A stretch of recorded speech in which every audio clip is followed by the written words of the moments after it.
is the iPhone 6s, Apple's flagship phone from 2015. This phone was rocking some pretty serious specs for the time, including the then brand new Apple A9 processor and double the RAM of the iPhone 6. However, it is currently 2020, making the 6s 5 years old. The iPhone 12 should be launching this year, which begs the question, is a 5-year-old Apple flagship worth it in 2020? The iPhone 6s shares a fairly similar body to the iPhone 6, as do all other S-series phones by Apple. However, there are some key differences, one of the main ones being the introduction of the first generation Taptic engine. The Taptic engine introduced a whole new way of user feedback. Instead of the regular vibrating motor, you now had an electromagnet that vibrated very quickly back and forth to provide user feedback. The touted advantage of this was that the Taptic engine got up to speed much faster than a regular vibrating motor. In addition, it could also make much more precise movements, allowing for very precise user feedback. In the same year this phone was launched, Apple also released a new MacBook Pro, which featured a very similar feature in its trackpad. This technology was carried over to the iPhone 7 in 2016, which lacked a physical home button and relied on the Taptic engine for all sorts of user feedback. Although the Taptic engine in the 7 is much larger, the 6s still packs quite a punch with its vibrations. Speaking of vibrations, you can get a lot more where that came from, because the 6s still features a headphone jack, a feature you'll find missing from all modern smartphones, except a few. I use Bluetooth headphones most of the time, but the 3.5mm jack here is still useful if I want to use my ancient wired earbuds. The inclusion of a 3.5mm jack meant that the 6s couldn't have great water resistant or stereo speakers, but honestly, I could forgive both just for having this in the first place. As of now, this iPhone still supports the latest version of iOS, which means you can still get an iPhone with a headphone jack that runs the latest version of iOS. Speaking of iOS, that will likely be the last version of iOS for the 6s, iOS 13. This means that moving forward in the next coming years, this iPhone will continue to go unsupported. However, iOS 13 is so sophisticated that I doubt developers are going to be dropping it anytime soon. The only real downside is that you'll be missing important security benefits. There are rumors that the 6s and SE might get iOS 14 considering that the 5s got 12. However, those are mainly unsubstantiated and it probably won't get that. Either way, the phone is still usable for now. If we move away from pure software, let's talk about the hardware and design of this phone as well as the features. This entire phone is made out of silky smooth 7000 series aluminum, which allows it to be thinner than the 5 and 5s, but also not have the weird bending issues that the 6 had. The phone has a confident texture in your hand that implies full control every time you touch it, and any of its metal side buttons, it's just freaking awesome. The only downside of this is that it could probably slip out of your hand pretty easily, but that's what a case is for. But then again, you won't get that aluminum if you get a case. However, as for the looks of the phone, I didn't like it when it came out and I still don't like it. There's just something about it that I hate. The camera bump looks weird. This was the first iPhone with the camera bump, mind you. And this antenna line is here that they resolved in the 7 but kind of kept here in the 6 and 6s, and it just looks intrusive and does not imply confidence when you set it on the table and rock it. In my opinion, the iPhone 7 ended up looking miles better than this phone, probably due to the smoothed out camera bump and the exclusion of this antenna line.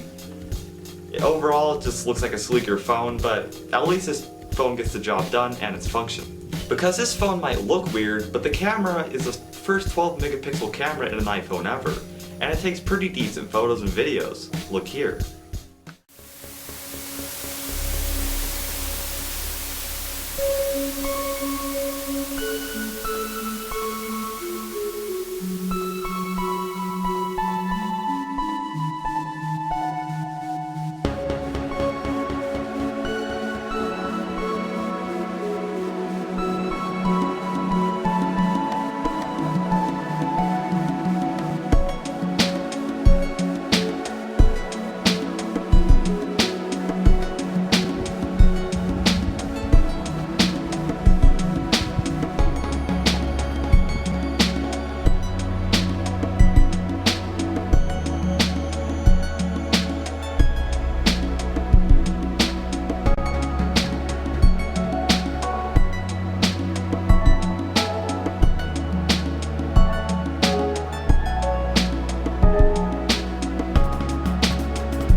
video was all handheld, by the way. This was also the first iPhone capable of shooting 4K, a trend that has continued with modern iPhones. The iPhone 6s Plus actually had optical image stabilization, however the regular 6s did not. The digital solution at play here is actually pretty decent at what it does. The selfie camera is 5 megapixels and shoots decent enough selfies, but don't expect anything too high quality. These cameras are good enough for day-to-day life with the phone, but what about the other aspects of the phone? The iPhone 6s has a 4.7-inch display with a resolution of 1334 by 750. Apple's all about their pixel densities, I guess. The regular 6s Plus was just 1080p. The screen on the 6s gets bright enough for using outdoors and indoors, and the colors are pretty great due to Apple's display calibration standards and their screens in general. It's no OLED, but at least it's pretty good. However, if you're planning on buying a 6s, you might want to have to keep the screen brightness down. Many of the batteries in these older phones have degraded quite a bit.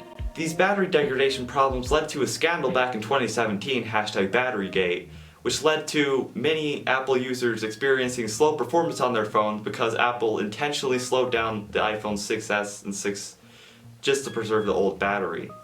This has not happened to my iPhone yet, but I should be able to get some accurate benchmarks out of it for now. For context, I got this thing back in January at 87% health, and it's 5 months later on 82%.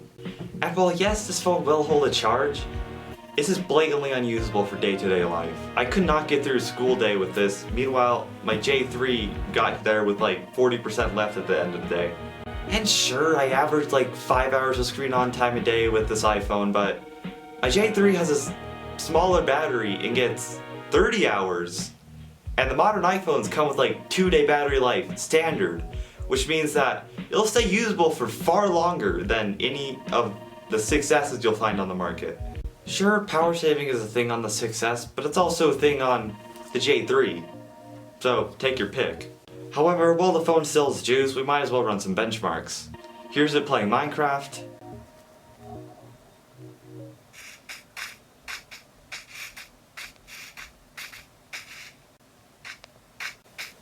Survival Craft.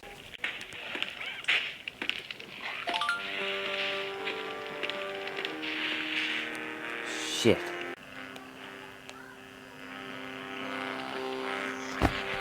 Geekbench 4, and Passmark. The A9 chip and 2GB of RAM hold up pretty well here. It's not the best thing in the world, but it does run games pretty decently. While using iOS, I found that I could keep YouTube and Discord loaded at the same time and switch between the apps frequently without any slowdowns. Games will almost always max out your RAM immediately, but that's to be expected. Also, if you choose to play games, you're basically asking for your battery to disintegrate in front of you. I guess though, that's why battery replacements exist. But that does beg the question, why should you get an iPhone 6s in 2019 if you might have to deal with these issues? The new iPhone SE just came out and it's basically an iPhone 11 in the chassis of an 8 for $400. It's quite a deal considering it's Apple. You can pick up a used unit for about $100 or yes, in pretty decent condition. Like this one has a cracked screen, but you know, it's decent. And you're getting a usable phone that has the latest version of iOS as of recording this video. But this thing's already making its way out the door, which just begs the question, why? What reason is there to buy a 6s in 2020? Well, there might be a few, and some of them, at least to me, are personal. Maybe you want an iPhone just so you can play those stupid message games with your friends or AirDrop stuff, or to use Apple Music or iPhone exclusive features, which is kind of the magic of having an iPhone in the first place. Sure, the new SE is priced cheap, but this thing is priced like super cheap now that the iPhone SE is actually making its rounds. That thing is meant to replace like 6s users or people still using a 7, but honestly, that just makes these more accessible to some people. The 6s still runs iOS smoothly enough to give you a good experience. You can get a good supported iOS experience for about $100 now, and honestly, I don't see many people regretting them getting an iPhone 6s. You don't have to spend premium Apple money anymore to get a good experience. This is not like the 4S when it was about $100. It was on iOS 9 and it ran like absolute garbage. The 6s is still a capable phone. You can take good iPhone quality photos with a cheap iPhone now. Just because the bar has been set higher for iPhones now doesn't mean the lower ones are exactly irrelevant. This used to be top of the line, and although it isn't anymore, that's what this used to represent, and you can feel it. This thing has a premium build, and has some pretty premium features, although some of them might be gimmicky like 3D touch thing. However, I might get a little bit personal here. Despite the fact that this phone can't serve as a daily anymore due to the battery alone, it's still novel to have an iPhone like this if you're like me who's never owned one. The reason I wanted this thing was for iOS, and because the previous owner couldn't trade it in because of the cracked screen, meaning that it'd otherwise be thrown away or just forgotten about for a long while. There are people like me who still appreciate these devices and would use them even if they aren't exactly perfect. Ever since I've got this thing, I've kinda loved it. The last time I used iOS was in 2016 on an iPad 3 running version 8. I saw that Apple A5X chips struggled to keep up as iOS got more sophisticated, but quite honestly that was almost one of the most memorable parts. Waiting for apps to load or the App Store to install apps, while other people had the newer devices who were installing them a lot faster, but it still was awesome just to be able to use iOS even if it wasn't exactly optimal. People would argue all day that iOS 9 is unusable on the 4S, the iPad 3, and the 2.